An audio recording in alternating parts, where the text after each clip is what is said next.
accessory to the main effort.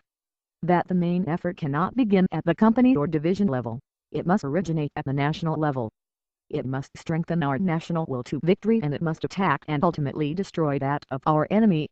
It both causes and is effected by physical combat, but it is a type of war which is fought on a far more subtle basis as well, in the minds of the national populations involved.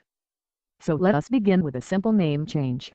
We shall rid ourselves of the self-conscious, almost embarrassed concept of psychological operations. In its place we shall create Mindwar. The term is harsh and fear-inspiring, and so it should be. It is a term of attack and victory, not one of rationalization and coaxing and conciliation.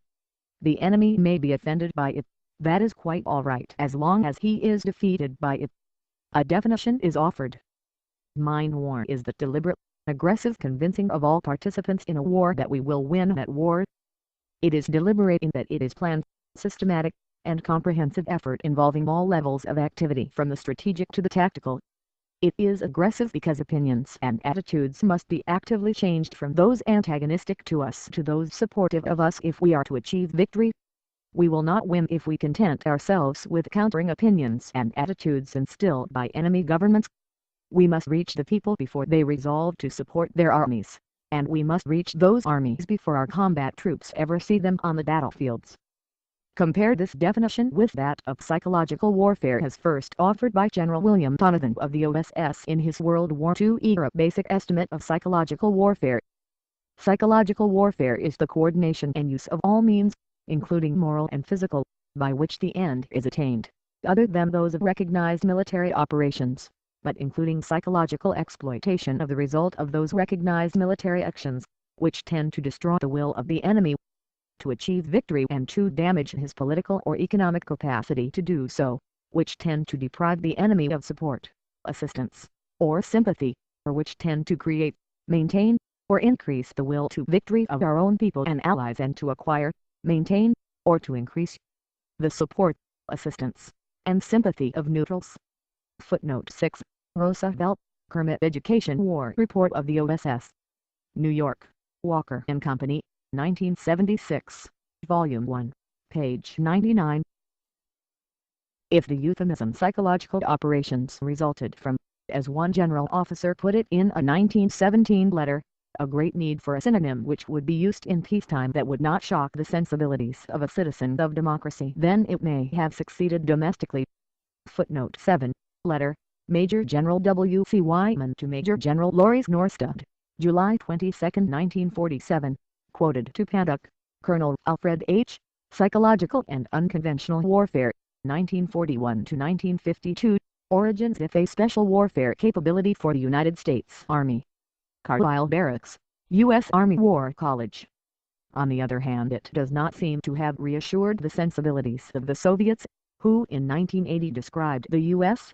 Army PSYOP as including unpardonable methods of ideological sabotage, including not just blackmail, provocation, and terror. Footnote 8, Belashchenko, T. Black Propaganda from Fort Bragg in Soversky Point. Moscow, June 1980, pages 46 to 47.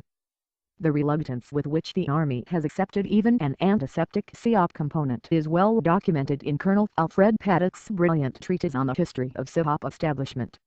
Again and again efforts to forge this weapon into its most effective configuration were frustrated by leaders who could not or should not see that wars are fought and won or lost not on the battlefields but in the minds of men. As Colonel Paddock so aptly concludes, in a real sense, the manner in which psychological operations and unconventional warfare evolved from 1941 until their union as a formal Army capability in 1952 suggests a theme that runs throughout the history of special warfare. The story of a hesitant and reluctant army attempting to cope with concepts and organizations of an unconventional nature.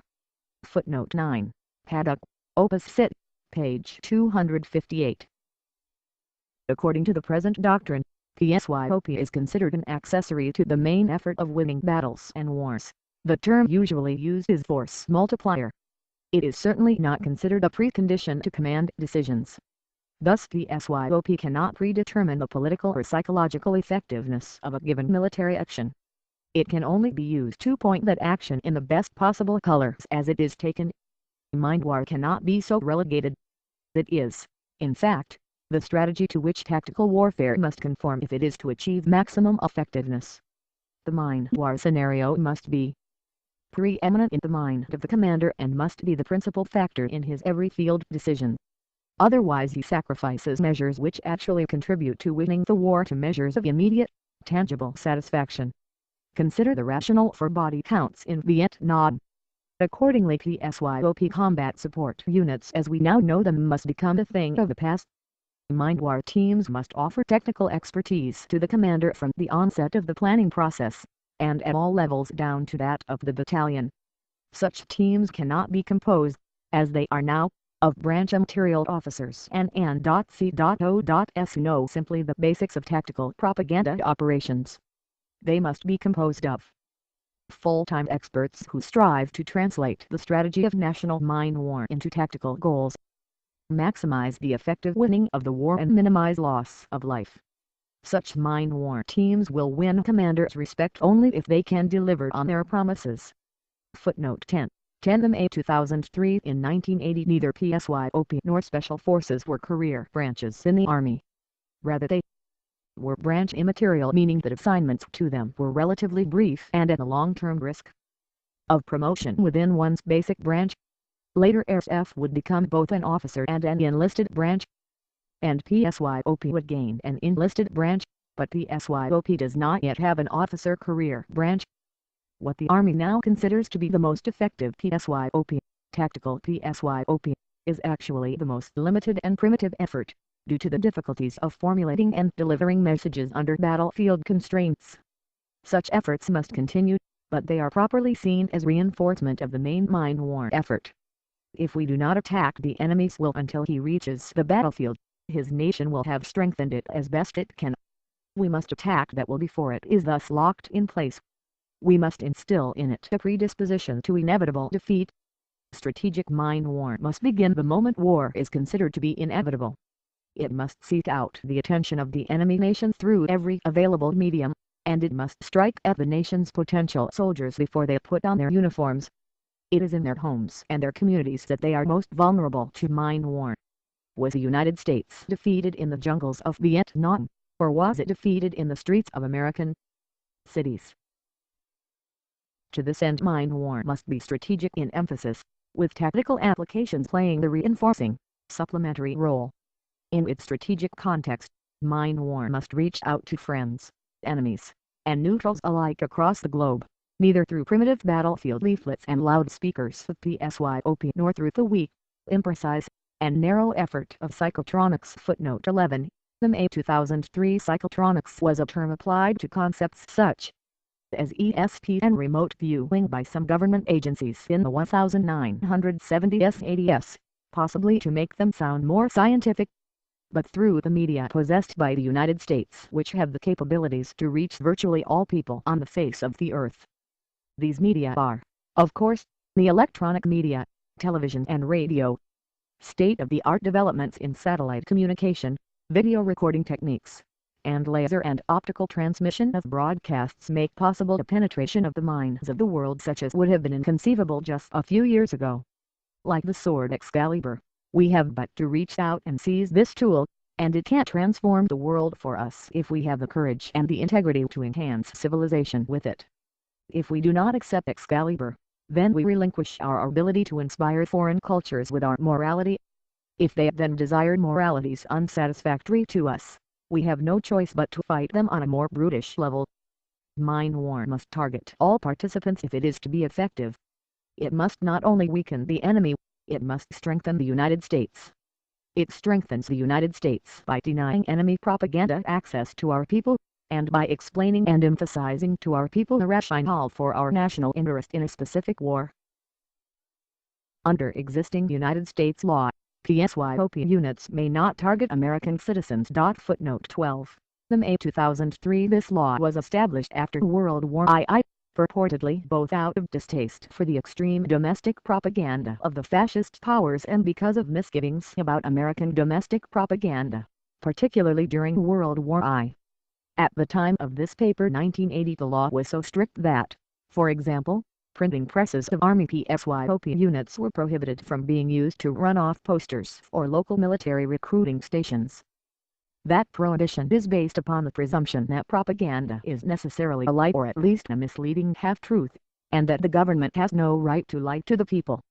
The propaganda ministry of Goebbels must not be a part of the American way of life. Quite right, and so it must be axiomatic of Mindwar that it always speaks the truth. Its power lies in its ability to focus recipients' attention on the truth of the future as well as that of the present.